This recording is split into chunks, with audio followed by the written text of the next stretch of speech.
2024 లేదా 25లో డిగ్రీ లేదా బీటెక్ చదివారా? సాఫ్ట్‌వేర్ జాబ్ కోసం ఎదురు చూస్తున్నారా? అయితే కోడ్ జ్ఞాన్ 100 డేస్ కోర్సులో చేరండి, జాబ్ సాధించండి. నమస్కారం శ్రీ ఆచార్య అనంతకృష్ణ స్వామి గారు. నమస్కారం అండి. ఇందులో ఏం చెప్తున్నారండి? నమస్కారం శ్రీ ఆచార్య అనంతకృష్ణ స్వామి గారు. నమస్కారం. కూర్చున్న చోటే మనీ అవకాశాలను ఏ విధంగా పెంపొందించుకోవాలి అనే దానికి లాస్ట్ వీడియోలో మీరు చెప్పడం జరిగింది. అండ్ ఇచ్చే వాటి మీద కూడా మీరు ఎంత ఇస్తే అంత రెట్టింపు వస్తుందనే దానికి కూడా ఎగ్జాంపుల్స్ ఇవ్వడం జరిగింది. ఇందులో పర్టికులర్గా మనీ మంత్రానికి సంబంధించింది ఏం చెప్తారు? ఇక్కడ కొన్ని విషయాలు ఎలా ఉంటాయంటే, మీరు ఏదైనా వస్తువు కోరుకున్నారు, లేకపోతే ఒక డబ్బు కోరుకున్నారు, లేకపోతే సంపద కోరుకున్నారు, ఏదైనా కోరుకున్నారు, అది మీ యొక్క సూపర్ కాన్షియస్ మైండ్లో ఫిక్స్ అయిపోతుంది. ఇప్పుడు conscious mind, sub conscious mind, super conscious mind 3 ఉంటాయి. సృజనాత్మక మనస్సు అని ఉంటుంది. మనస్సు, చేతన మనస్సు, సుప్త చేతన మనస్సు, చేతన మనస్సు, సృజనాత్మక చేతన మనస్సు అంటూ ఉంటుంది. దాంట్లో ఏమి జరుగుతుందంటే, మీకు తెలియకుండా పెద్ద పెద్ద కోరికలు ఏవైతున్నాయో అవన్నీ అక్కడ ఫిక్స్ అయి ఉంటాయి. అంటే మీ చిన్నప్పటి నుంచి జరిగే విషయాలు ఏవైనా సరే, అప్పుడు మీరు చిన్నప్పుడు ఎక్కడ వెళ్తున్నప్పుడు ఒక పెద్ద భవంతి కనిపించింది. ఈ భవంతిలో నేను ఉంటే బాగుండు, ఈ భవంతి నాదైతే బాగుండు, లేకపోతే ఆ లగ్జరీస్ నేను అనుభవించాలి. అది చాలా హ్యూజ్. అది ఈ పిల్లాడు ఎవరైతే ఉన్నారో చాలా లో మిడిల్ క్లాస్, కానీ కోరిక మాత్రం ఉండింది.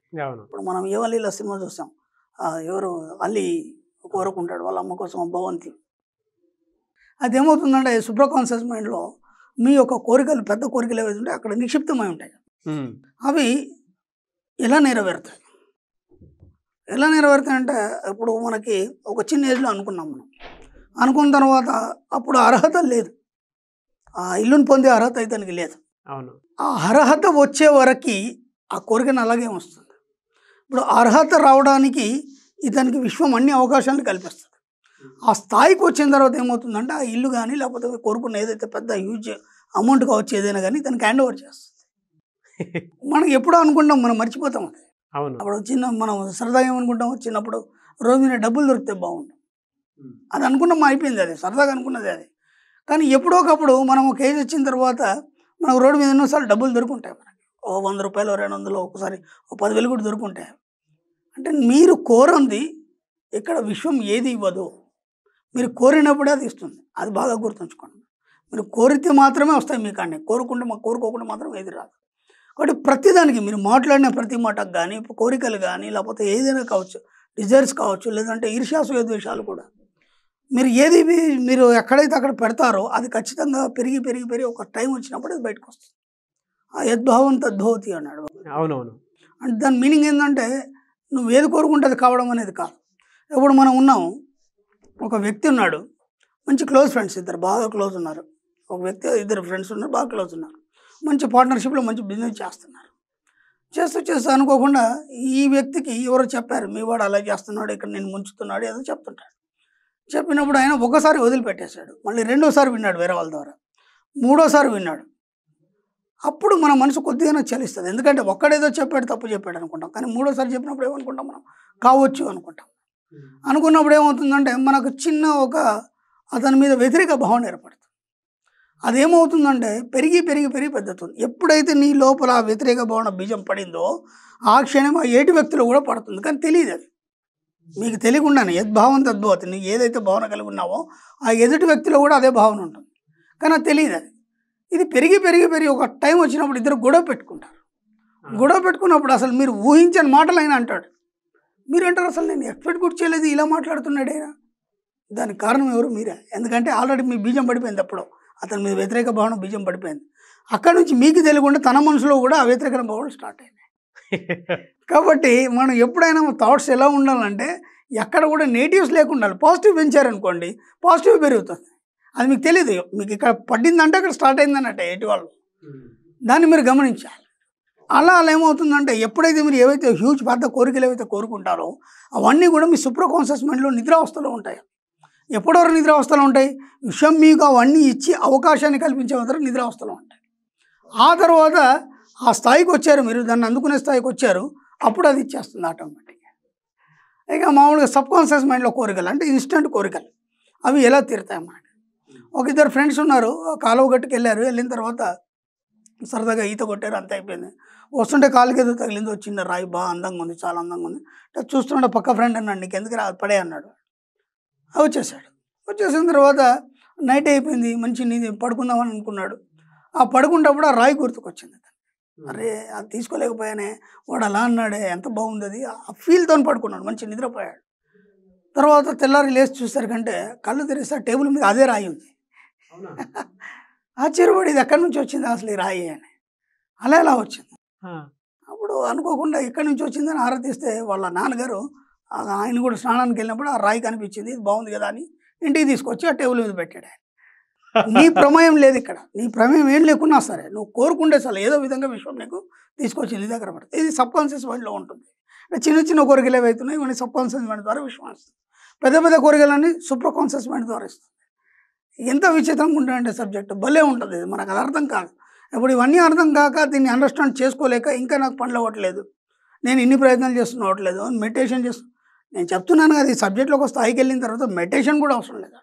నా ఎప్పుడైతే నా స్పెషల్ క్లాస్కి వస్తారో మెడిటేషన్ కూడా మానిచ్చేస్తాను నేను. అందరూ అనుకుంటారు మెడిటేషన్ చేస్తే డబ్బులు వస్తాయి. ఆ స్థాయికి వచ్చిన తర్వాత ఇంకా మెడిటేషన్ అవసరం లేదు. స్పెషల్ క్లాస్లో అదే చెప్తాను, ఇంకా మీరు మెడిటేషన్ కూడా అవసరం లేదు, జస్ట్ మీరు ఏది కోరుకుంటే అది వచ్చేస్తుంది. దానికి చాలా టెక్నిక్స్ ఉంటాయి. సబ్జెక్ట్ అనేది మనం ఇప్పుడు ఒక సబ్జెక్టు మీద మనం ఎప్పుడైతే పరిశోధన చేస్తున్నామో అప్పుడు డెప్త్కి వెళ్ళడం జరుగుతుంది. డెప్త్కి వెళ్ళిన తర్వాత అక్కడ అంతా ఓపెన్ అయిపోతుంది. ఓపెన్ అయిపోయిన తర్వాత మనకు అన్నీ తెలిసిన తర్వాత ఇంకా దాని గురించి తెలుసుకునే అవసరం ఉండదు. అన్నీ మన ముందు నాట్యం ఆడుతుంటాయి. సబ్జెక్ట్ అలాంటిది. అప్పుడు మన క్లాసుకు రావడం అనేది ప్రాథమిక స్థాయి. అవును. ఆ క్లాసుకు రావడానికి మన వీడియోలు వాళ్ళని ప్రేరేపిస్తున్నాయి కదా. అంటే ఒక మంచి ఆలోచన వచ్చింది, మన వీడియోల ద్వారా సమాజ సేవ చేయాలి. ఎంతోమంది ఈరోజు గో సేవ చేస్తున్నారు, ఈరోజు బ్లాంకెట్లు కూడా అందరికీ చలికాలం అందరూ పంచుతున్నారు. మా సంస్థ నుంచి కూడా మేము ఎవ్రీ ఇయర్ డిస్ట్రిబ్యూట్ చేస్తాం, ఇప్పుడు కూడా చేస్తాం, జనవరిలో చేస్తాం. అంటే ముందు మన వీడియోల ద్వారా ఏమొచ్చిందంటే ఒక అవగాహన వచ్చింది, మన యాటిట్యూడ్ని ఎలా మార్చుకోవాలనే అవగాహన వచ్చింది. మూడోది ఏంటంటే ఖర్చు పెట్టాలనే ఒక ఊహ వచ్చింది. నాలుగోది ఏంటంటే రిచ్గా బతకాలనేది ఒక ఆలోచన. మెల్లిమెల్లి మోటివేట్ చేస్తాం మనం. ఇక క్లాస్కి వచ్చిన తర్వాత ఏం జరుగుతుందంటే పర్టికులర్గా అసలు క్లాస్ అంటే ఏంటి, మన జీవితాన్ని ఎలా మార్చుకోవాలి, దానికి సూత్రాలు ఏంటి అనేది ముందేంటి ప్రాథమిక స్థాయి ఇవన్నీ సరి చేసుకున్నాడు మనిషి. క్లాస్కి వచ్చిన తర్వాత ఏమవుతుందంటే ఒక సంపూర్ణ స్థాయి అనేది వస్తుంది, అంటే స్థిరత్వం అనేది వస్తుంది. ఇక అంతకు మించి మళ్ళీ బయటికి పోలేడు మనిషి. క్లాస్కి వచ్చిన తర్వాత మళ్ళీ వెనక్కి పోలేడు, ఎందుకంటే వీడియోల ద్వారా సగం మారిపోయాడు వాడు. క్లాస్కి వచ్చిన తర్వాత 75% మారుతుంది జీవితం. అక్కడ మళ్ళీ స్పెషల్ క్లాస్కి వచ్చాడు అనుకోండి, అలాగే మనం ఏం చేస్తున్నామంటే ఏదో క్లాస్ చెప్పేసిన పంపించడం కాదు, వాళ్ళ నెంబర్ నోట్ చేసుకొని మన వాట్సాప్ ద్వారా రెగ్యులర్గా వాళ్ళ క్లాస్ ఇస్తున్నాం. మళ్ళీ ఎవ్రీడే క్లాస్ ఉంటుంది, అంటే దానికి సంబంధించిన సబ్జెక్ట్ ఉంటుంది. ఇక మనిషి బయటికి పోవడానికి లేదు, ఇక బాండ్ అయిపోతాడు. మనీ, డబ్బు, సంపద, ఐశ్వర్యానికి బాండ్ అయిపోతాడు, ఎక్కడ కూడా తప్పించుకోవడానికి లేదు. ఆ విధంగా మనం మోటివేట్ చేస్తున్నాం కాబట్టి అందరూ ఒక స్థాయిలోకి వచ్చారు. ఇంకెలా పోతాడు, ఇంకా తప్పించుకోవడానికి లేదు. దీంట్లో ఇంకా డెప్త్గా పోయినప్పుడు ఏమవుతుందంటే ఒక్కోసారి స్పెషల్ క్లాస్ కనుక వచ్చినా రాకపోయినా తనంతాను పరిశోధన చేస్తే ఇంకా ఇంకా ఇంకా లోతుకి వెళ్ళినప్పుడు ఏమైపోతుందంటే అప్పుడు స్థిరత్వం వచ్చి 100% పరిపూర్ణ అయిపోతుంది.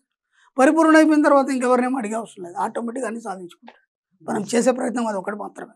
దీంట్లో ఎక్కడ కూడా అతిశయోక్తులు లేవు, ఎక్కడ కూడా మీరు ఇలా చేస్తే ఇలా అవుతుంది అనేది లేదు. చెప్తున్నాను కదా, మీరు స్పెషల్ క్లాస్కి వచ్చినాక మెడిటేషన్ కూడా అవసరం లేదు, కూర్చున్న దగ్గర అన్ని సాధించవచ్చు. అంత బాగుంటుంది సబ్జెక్ట్. ఎంత క్లాస్ అంతా ఎన్ని అవర్స్ ఉంటుందండి? 8 hours, morning 10 to 5. A class అయినా మార్నింగ్ 10 to 5. ఇంకా అవసరమైతే ఇంకో గంట ఎక్కువ తీసుకుంటాం, ఎందుకంటే ఎంత వీలైతే అంత మనం సబ్జెక్ట్ ఇవ్వాలనే ఆలోచనలో ఉంటాం కాబట్టి. ఇంకేదైనా చెప్పాలనుకున్నప్పుడు ఇంకో గంట ఎక్కువ తీసుకుంటాం. ఎవ్రీ క్లాస్ డిఫరెంట్ అండి, ప్రతి క్లాస్ డిఫరెంట్గా ఉంటుంది. బేసిక్స్ అలాగే ఉంటాయి, కాకపోతే మీ సబ్జెక్ట్ అంతా వేరుగా ఉంటుంది, ఎవ్రీ క్లాస్ డిఫరెంట్గా ఉంటుంది. కాబట్టి ఎంత వీలైతే మీరు క్లాస్కి వచ్చే ప్రయత్నం ఎప్పుడు మీరు సంపాదించాలనుకున్నప్పుడు, లేకపోతే నా క్లాస్కు రావద్దు. అనవసరంగా వచ్చి ఏదో వచ్చామా పోయినామా ఇట్లా బోలెట్ చెప్తారనుకుంటే మాత్రం నా క్లాస్కి అస్సలు రావద్దు. మీరు డబ్బు మీద ప్యాషన్ ఏర్పరచుకోవాలంటే నా క్లాస్కి రావాలి, లేదంటే వదిలిపెట్టండి, మీకున్న వ్యాపకాలతో హ్యాపీగా బతికేయండి. వెరీ గుడ్, స్ట్రైట్గా చెప్పేశారు. అవునండి, ఏదైనా స్ట్రైట్గానే ఉంటుంది. మన సబ్జెక్టులో ఎలాంటి అతిశయోక్తులు ఉండవు, ఉన్న ఫ్యాక్ట్సే మాట్లాడతాం మనం. నచ్చితే రావచ్చు, లేకపోతే వదిలిపెట్టచ్చు. నన్ను మించిన గొప్పలు కూడా చాలామంది ఉన్నారు, ఎన్నోసార్లు చెప్పాను నేను. ఎవరు ఎక్కడ మోటివేట్ కావాలి, ఎవరి ఆ యోగం ఎప్పుడు వస్తుంది, ఆ టైంని బట్టి వస్తుంది. నేను రమ్మంటే మీరు రారు, వాళ్ళ దగ్గరికి రమ్మని మీరు వెళ్ళారు, వెళ్ళమన్నా వెళ్ళారు. మీకు ఆలోచన కలిగినప్పుడు మాత్రం మీరు రాగలుగుతారు. ఎవడు గుర్రాన్ని ఏం చేస్తామండి, నీళ్ళ దాకా తీసుకెళ్తాం, దాన్ని తాగించలేము నీళ్ళని.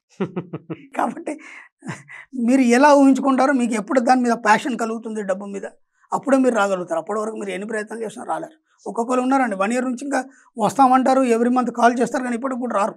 ఎందుకంటే వాళ్ళకి ఇంకా యోగం పట్టలేదు, అంటే దాని మీద ఒక క్రేజీ అనేది పెరగలేదు డబ్బు మీద. ఏదో మామూలుగా నడుస్తుంది కాబట్టి ఇది ఇంతే అనుకుంటున్నారు, మాకేం తక్కువ ఉంది అనుకుంటారు. అది కాదు, ఎంత ఉన్నా తక్కువనేనండి. నేను చెప్పాను కదా 100 కోట్లు సంపాదించాను, మరి 1000 కోట్లు సంపాదించాడు ఉన్నాడు కదా, మరి 1000 లక్షల కోట్లు సంపాదించేవాడు ఉన్నాడు కదా, మరి వాడికి ఏమవసరం, వాడు మనలాంటి కామన్ మేనే కదా. కాదు, అదొక గమ్మత్, అదొక ఐశ్వర్యం సంపదలో ఉన్న ఆనందాన్ని అనుభవించిన వాడికి తెలుస్తుంది. గ్రేట్. Yes sir, yes. చాలా మంచి విషయాలు చెప్పారు సార్. థ్యాంక్ యూ అండి. Thank you so much Shri Acharya Anantakrishna Swamy గారు. థ్యాంక్ యూ అండి. సుమన్ టీవీలో మీ పర్సనల్ అండ్ బిజినెస్ ప్రమోషన్స్ కోసం కింది నెంబర్కి కాంటాక్ట్ చేయండి.